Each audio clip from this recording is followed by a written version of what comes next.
Hello everybody, I'm Gwen Campbell-Mindes, and welcome to my 6th anniversary special, Oh Ye Few But Faithful, and, so, it's, like I said, it's been 6 years, which is longer than I actually may have thought that I was gonna be doing this. I don't even know.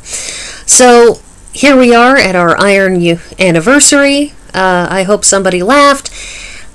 So, as per usual on these anniversary specials, I'm talking about something that's sort of book adjacent.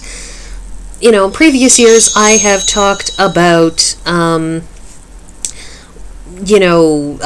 fiction, I have talked about movie adaptations, I've talked about computer game adaptations, and so here we are.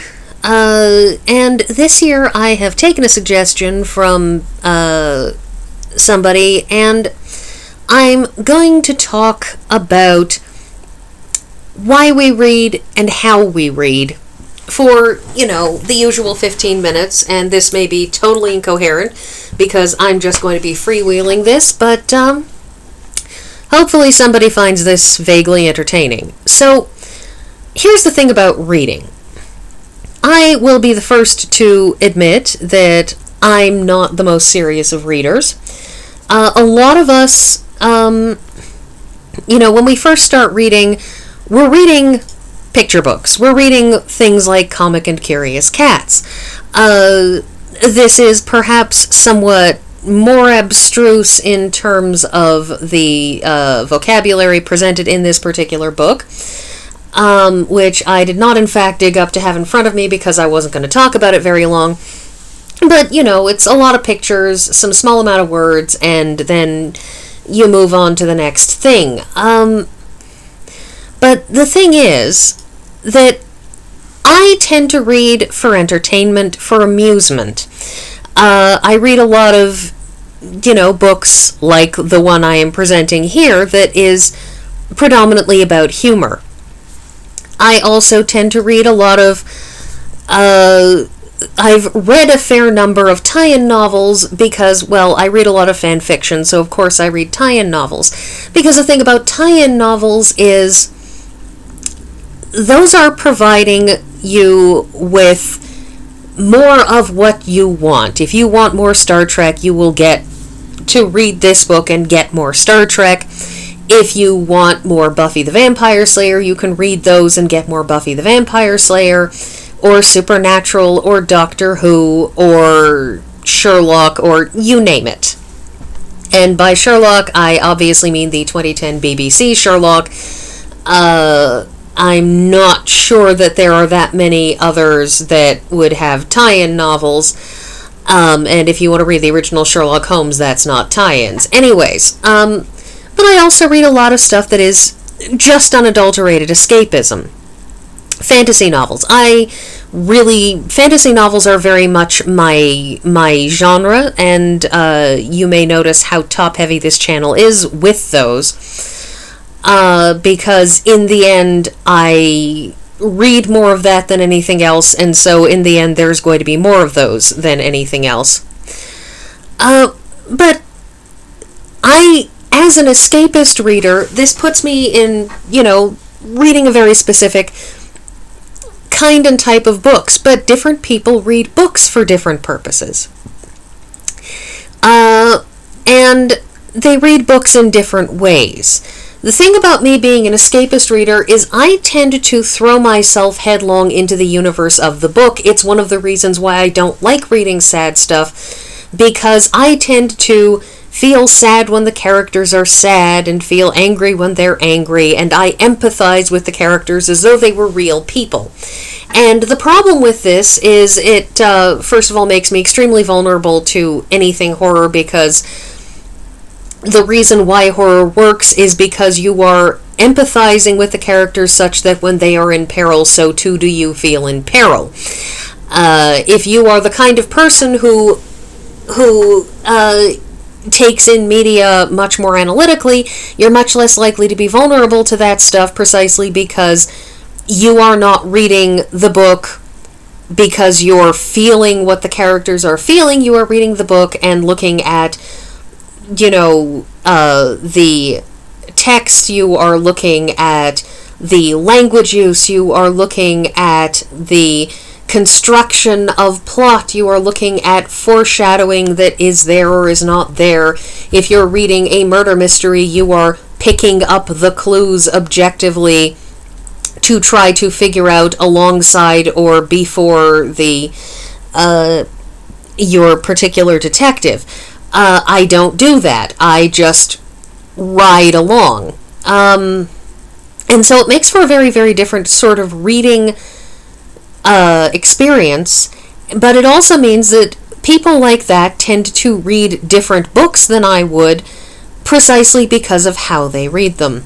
But then again, there are also those who prefer to read nonfiction. They prefer to read something that is educational, that gets them a greater understanding of history or art or what have you. As per St. Petersburg, A Cultural History, which is an extremely large book, although I found it very interesting and edifying. It wouldn't be for everybody because, well, it's a very, very big book. And some people prefer that. They prefer something that is factual, that is historical and helpful and informative.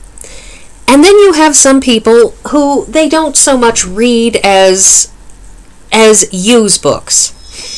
Now, I will state as a disclaimer that my mother and of several of her friends and other people that I have known do read cookbooks, and they look at recipes in cookbooks and enjoy the act of looking at a recipe and considering how that would turn out and considering what they would do differently in the process of making this recipe, or how this recipe is different from the one that they normally make to make the thing as described.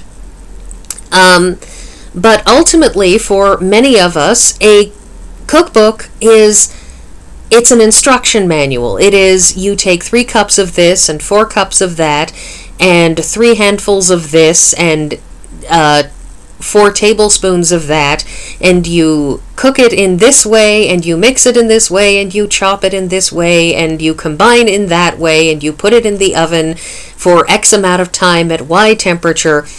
It's directions, and it is not fundamentally designed to be something to be read as in the same way that you would read a novel or would read a work of history.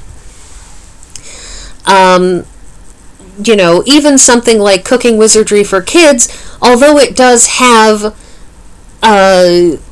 list of experiments, it has descriptions of a certain amount of historical context for several foods that are designed, and in this book, this is ultimately not meant to be a book that is read. It's meant to be a book that is used. And for some people, that's what books are. Books are not a thing. They are not an entertainment. They are not, in some cases, even an education. They are a practical device. They're a tool. And books can be a tool. That is the whole point of instruction manuals or cookbooks, is those are tools. Having something that explains to you how to build a computer with many concrete steps, or how to fix your washing machine, or, as in the case of a cookbook, how to make a particular food item. These are tools. And for some people, that's what a book is. But the thing about books is that work of fiction, like Harriet said, steps into something a little bit beyond that. This steps into the kind of thing that a more analytical reader will enjoy. This is not a book that you throw yourself into because you enjoy being in that world. You enjoy the experiences of the people described in it. I read this book many moons ago for this very channel. You can find it if you are listening to this and want to know more about this book. But in short, this is the story of one sociopathic young girl basically teaching the other one how to be a sociopath. I mean, there may be some sort of other technical terminology that should be psychologically applied, but basically, Harriet is this girl in post-war Britain who talks our protagonist over the course of the book into no longer caring for others, into being entirely self-centered, into doing some very, very awful things, and by the end of it, there isn't even a shred of empathy or care left in the protagonist. And this is a book that in some ways is very, very, very much of something that my father loves to discuss in all of his glory as an English PhD, and that is reading fiction as a means of understanding people, as a means of understanding the human condition. Because you look into the heads of these girls, and you look into how they interact with each other and how they're seeing the world, how our protagonist is seeing the world. I don't think she is ever named during the course of this book. Because how often do you think in your own head about what your name is?